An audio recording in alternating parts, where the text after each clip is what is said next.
I'm Amelia Jones, and I'm the manager at Local Foods Education Center. And today we are at the Horticulture and Forestry building where we have our greenhouse bays. So all of these bays all run on the same system, but they can be different temperatures, and you're allowed to grow different things. If one bay gets an infestation of gnats or something, then it secludes it off. So that's something that is really beneficial for making sure that we have different people growing here. So it's not going to interfere with other people's projects. Well, it's warm in here today. I can't imagine. What do you do to keep it cool enough for the plants in here? So each bay has its own fan and its own system. So it runs on the same system, but it can be different temperatures, each bay. And the fans kind of cool it down. And then we have a water system on the side of it that cools it down also.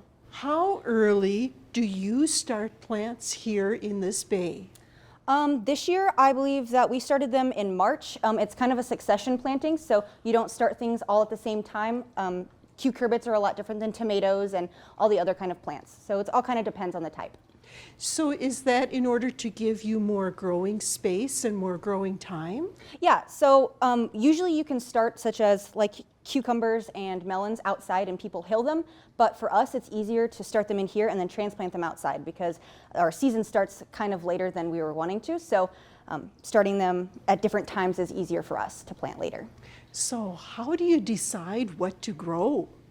That's kind of a decision based on all the kids. This year I kind of got to decide that. That was really fun.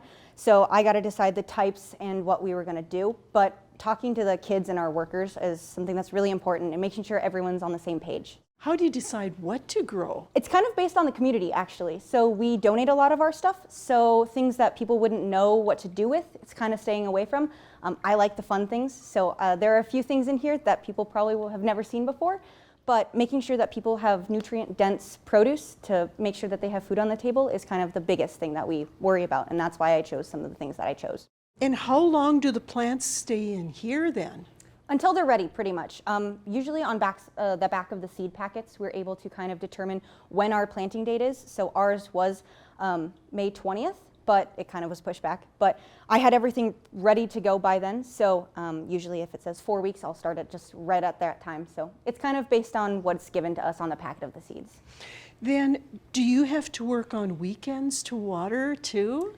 Yeah, so usually we're able to hire on early, and we have part-time workers, and they can come in.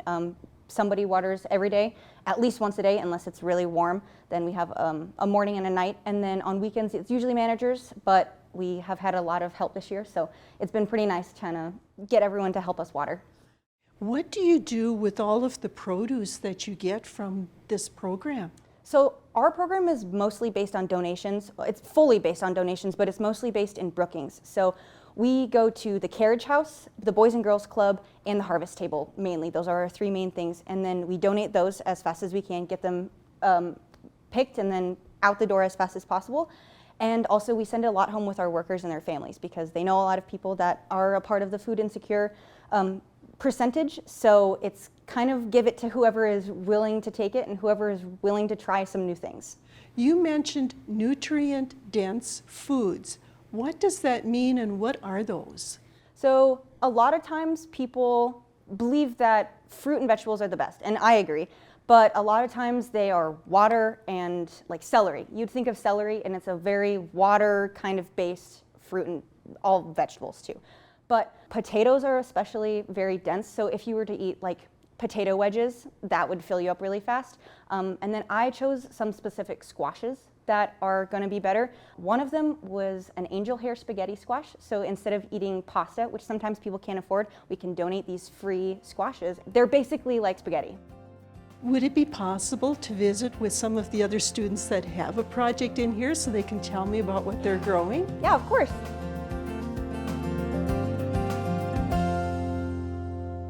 I'm Jolie Femright, and this is my personal project here. I'm growing beans and peas, and my goal with it is to see how they grow in this greenhouse setting compared to like my personal garden at home. How long ago were your plants planted? About a week ago now.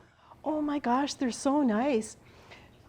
Did you have to put new soil in here, or was the soil already here? Yeah, yep, we replace it each year just to make sure it's good for the plants to grow in and has all the things they need.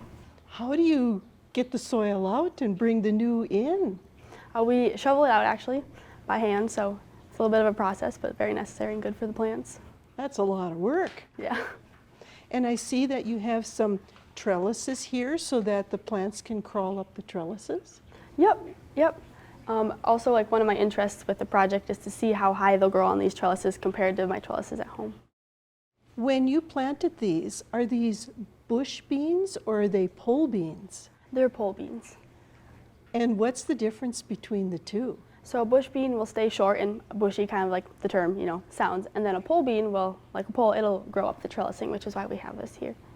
And what do you hope to use this knowledge for? It's just like for experimental purposes. I just want to see like what their capabilities are.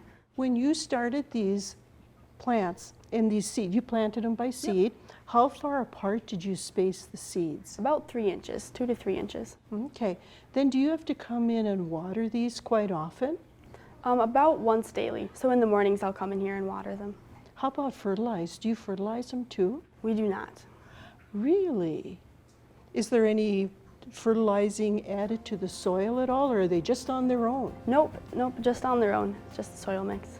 Well, you're going to have to let me know how this turns out. It sounds really fun. Yeah.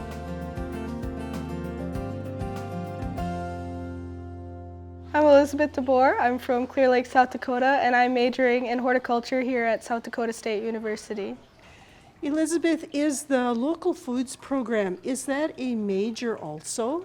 It's not a major, but there is a sustainable local foods minor that can be acquired here at SDSU. It just consists of a couple different horticulture classes and then 2 nutrition classes as well.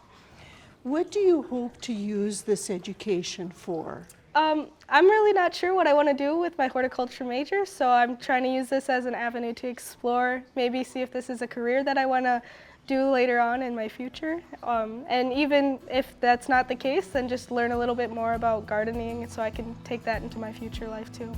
And how many hours a week do you work here in the program? I'm full-time, so just around 40. Well, thanks so much for joining us, and this has been really interesting.